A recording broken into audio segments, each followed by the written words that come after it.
हे all, good morning everyone. उम्मीद करता हूँ आप सभी स्वस्थ हैं और बहुत ही बेहतरीन तरीके से अपनी तैयारी को जारी किए हुए हैं। तो मित्रों, जैसा कि मैंने टेलीग्राम चैनल में बहुत ही पहले आप लोगों को बता दिया था कि एसएससी एमटीएस के जीके और जीएस के क्वेश्चन के एनालिसिस बहुत ही जल्द शुरू होने वाले हैं। तो मित्रों, इस बार जो एसएससी एमटीएस का पेपर हुआ है 39 शिफ्टों में हुआ है और इन 39 शिफ्टों में लगभग 975 जीके और जीएस के क्वेश्चंस बने हैं जो कि बिल्कुल नए और अपडेटेड है।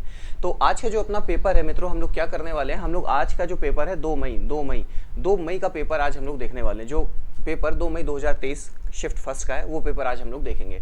और सबसे पहले आप लोग को ये बता दूं कि पार्ट बाय पार्ट अब हम लोग के लेक्चर्स एसएससी एमटीएस के ऊपर आते रहेंगे, तो इन्हें मिस मत करिएगा। बिल्कुल अपडेटेड क्वेश्चन है, अभी एक महीने पहले लगभग आंसर की आई है। तो धीरे धीरे हम लोग पूरे 39 शिफ्टों के क्वेश्चन और आंसर्स देखेंगे और पार्ट बाय पार्ट वीडियोस आपके आते रहेंगे।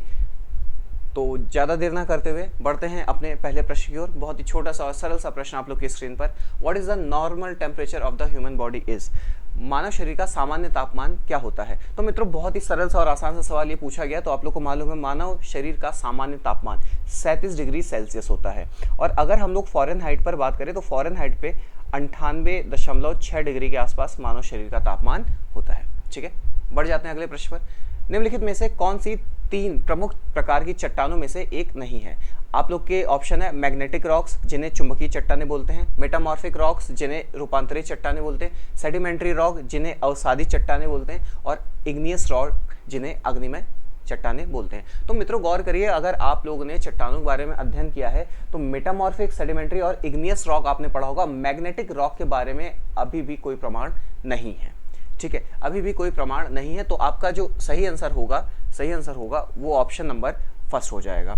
ठीक है, अब बात करते हैं, यहाँ पर हम लोग बात करते हैं इग्नियस रॉक की, जिन्हें हम लोग अग्निमय पत्थर बोलते हैं। ये जो इग्नियस रॉक है ना, ये लावा के पिघलने से बनता है। ठीक है, लावा और मैग्मा से ये तैयार हो जाता है। जब ये पृथ्वी से बाहर निकलते हैं तब ये इग्नियस रॉक यानी कि अग्निमय चट्टान आपके बनते हैं। बात करते हैं सेडिमेंट्री रॉक्स की, इन्हें अवसादी बोलते हैं। अवसादी चट्टानें क्या होती है? जैसे आप जानते हैं जो मतलब चट्टानों के घिसाव से अपक्षय से जो धीरे धीरे तैयार होते रहते हैं वो सेडिमेंट्री रॉक कहलाते हैं।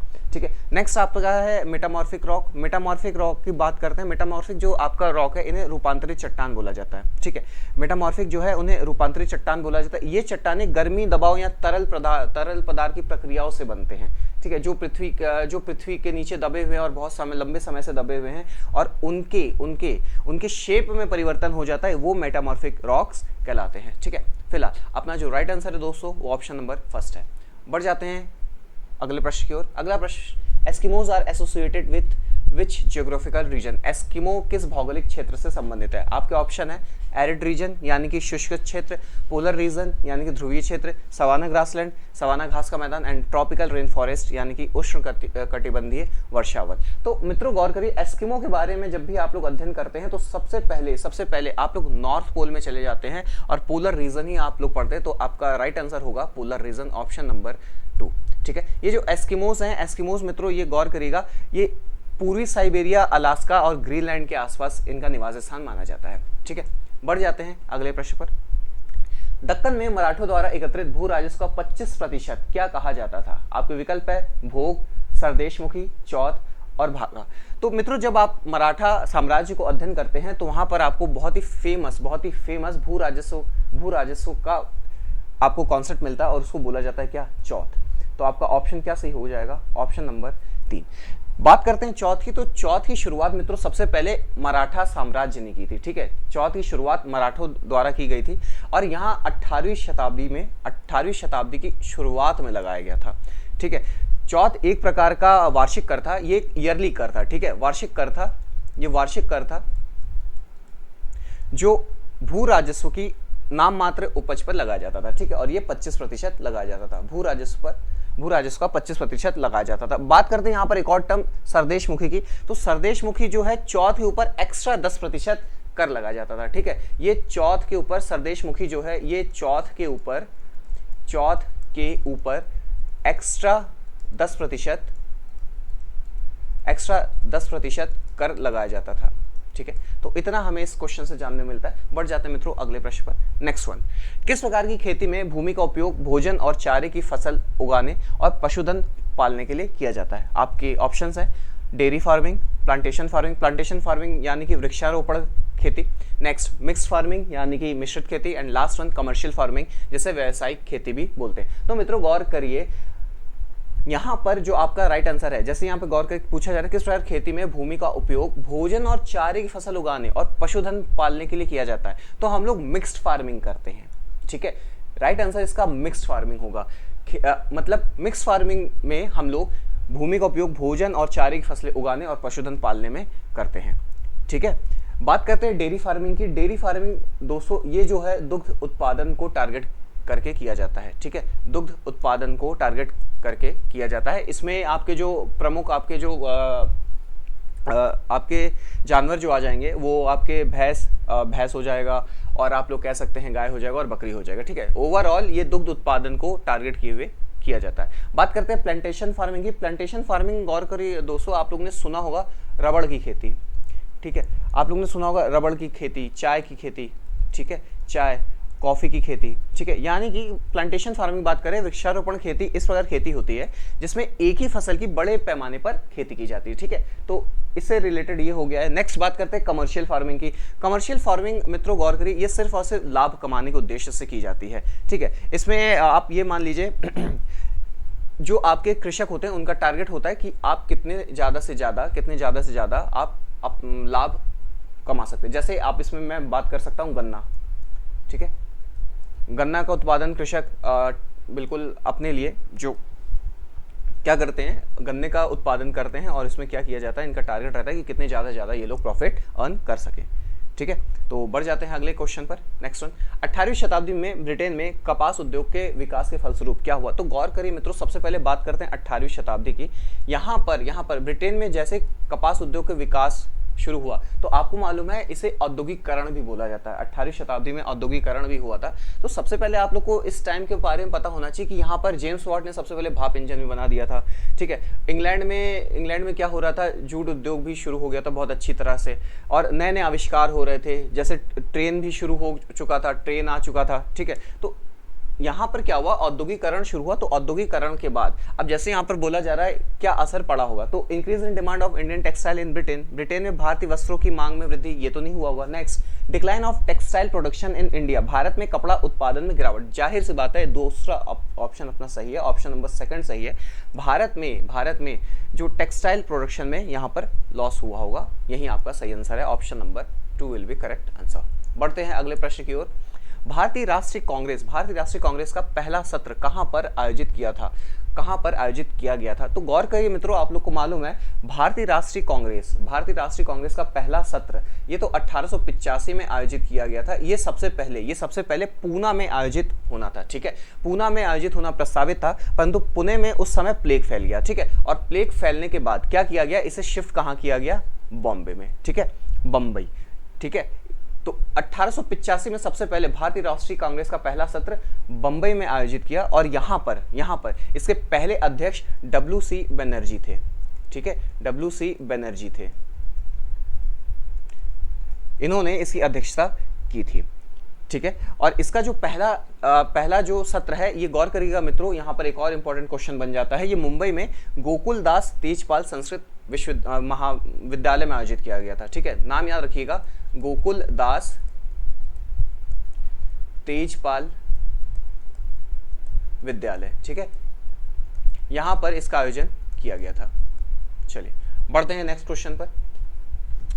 बजट 2023 और 24 के अनुसार सरकार से प्रत्येक 1 रुपए की प्राप्ति पर निगम कर से कितना रुपया आता है। तो गौर करिए, अगर आपने बजट को बच्चों डिस्कस किया है, अगर आपने पढ़ा हुआ है, तो निर्मला सीतारमण जी ने ये बोला था कि जो संसद में बजट पेश किया गया है, इसमें जो GST के राजस्व के फलस्वरूप जो निर्मला सीतारमण जी ने कहा था, तो यहाँ पर ये जो है ये भारतीय अर्थव्यवस्था को 15 पैसे का योगदान देगा यहाँ पर। ठीक है, तो 1 रुपए की प्राप्ति पर निगम कर से 15 पैसा मिलता है। ठीक है, बढ़ जाते हैं अगले प्रश्न पर।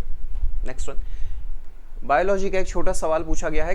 केंद्रक झिल्ली के साथ सुव्यवस्थित केंद्रक वाली कोशिकाओं को डैश के रूप में नामित किया गया है। आपके ऑप्शंस है चीक सेल, ऑटोकैरियोटिक सेल, यूकैरियोटिक सेल और प्रोकैरियोटिक सेल। तो मित्रों गौर करिए, राइट आंसर आपका यूकैरियोटिक सेल हो जाएगा। यूकैरियोटिक सेल जो होती है ये कोशिकाओं में केंद्रक झिल्ली से घिरे हुए सुव्यवस्थित केंद्रक होते हैं, ठीक है। तो राइट आंसर आपका यूकैरियोटिक सेल हो जाएगा।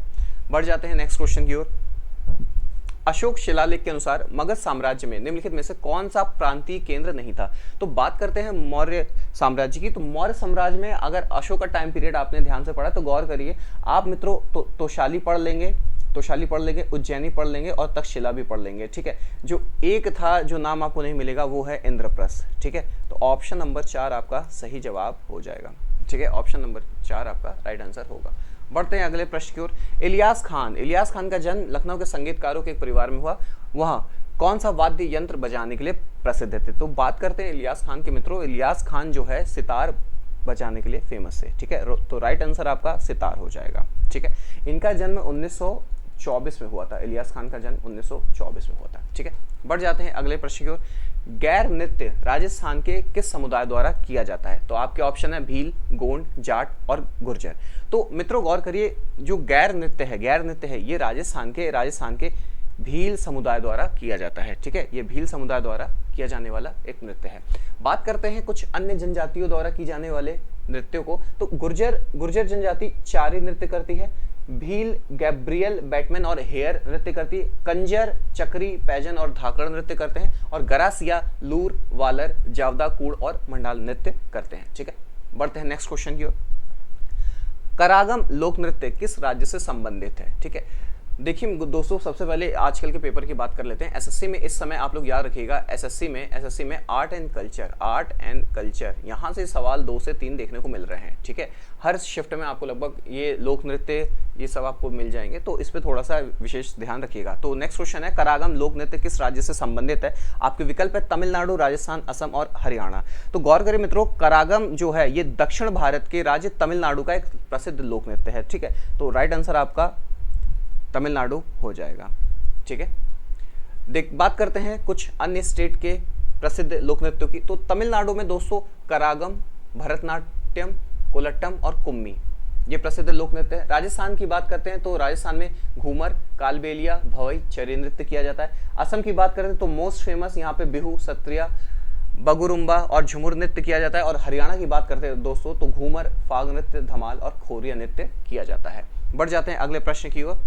निम्नलिखित में से कौन सा अरुणाचल प्रदेश का एक कृषि त्योहार है जो गैलो जनजाति द्वारा मनाया जाता है, ठीक है। तो गैलो जनजाति द्वारा मनाया जाने वाला कौन सा एक कृषि त्योहार है ये आपसे पूछा जा रहा है। आपके विकल्प है लोसार, उगादी, कर्म और मोपिन।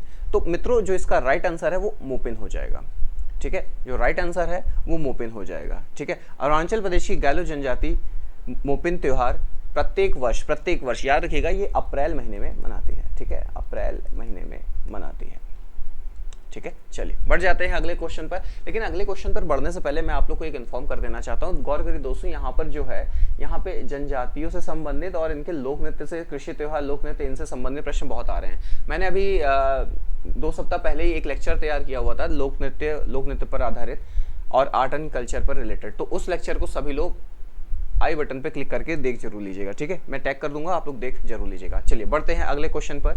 इंडियन पॉलिटी से आपका अगला प्रश्न पूछा जा रहा है। भारतीय संविधान की प्रस्तावना में व्यक्ति की गरिमा का आश्वासन क्या देता है। तो आपके ऑप्शन है लिबर्टी यानी कि स्वतंत्रता, फ्रेटर्निटी यानी कि बंधुत्व, इक्वलिटी यानी कि समानता, जस्टिस यानी कि न्याय। तो इसका राइट आंसर है मित्रों, राइट आंसर जो है वो बंधुत्व है यानी कि फ्रेटर्निटी, ठीक है। भारतीय संविधान की प्रस्तावना में फ्रेटर्निटी जो है, बंधुत्व जो है वो व्यक्ति की गरिमा का आश्वासन देता है, ठीक है। बढ़ते हैं अगले प्रश्न की ओर।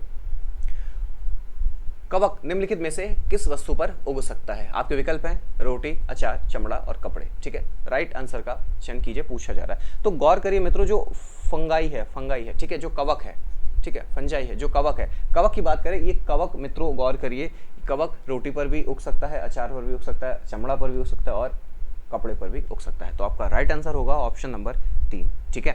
कवक जो है ये बहुकोशिकीय और गैर प्रकाश संश्लेषण पौधा है, यानी कि प्रकाश की अनुपस्थिति में भी ये अपने आप को तैयार कर लेगा, ठीक है। ये एक कोशिकीय या बहुत जटिल कोशिकीय भी हो सकते हैं। और याद रखिएगा ये कम टेम्परेचर में, ठीक है, कम नमी में बढ़ने में सक्षम होते हैं, ठीक है। और ब्रेड, अचार, चमड़े और कपड़े हर जगह ये कहीं ना कहीं आपको उगे हुए मिल जाएंगे, ठीक है। तो आज का सेशन इतना ही। उम्मीद करता हूँ आपको बहुत सारे क्वेश्चन नए सीखने को मिले होंगे और आपको सेशन समझ में आया होगा। तो मित्रों गौर करिए, जैसे जैसे हर शिफ्ट के क्वेश्चंस धीरे धीरे आते रहेंगे और वैसे वैसे हम लोग का अगला अगला सेशन होता रहेगा। तो गौर करिए, जितने भी सवाल आज आप लोग ने सेशन में देखे हैं, सेशन आप लोग को कैसा लगा, ठीक है, सेशन कैसा लगा, तो हाउ वाज द सेशन ये आप लोग कमेंट करके ज़रूर बताइएगा, ठीक है। हाउ वाज द सेशन ये कमेंट करके ज़रूर बताइएगा, ठीक है। और धीरे धीरे इस सीरीज़ को आप लोग कंटिन्यू करिएगा, तो आपका क्या हो जाएगा, जीएस के नए जो क्वेश्चंस आ रहे हैं वो आप लोग को क्लियर जरूर हो जाएंगे। तो मिलते हैं आप लोग के साथ किसी अन्य लेक्चर में। Till then have a good day. जय हिंद, वंदे मातरम।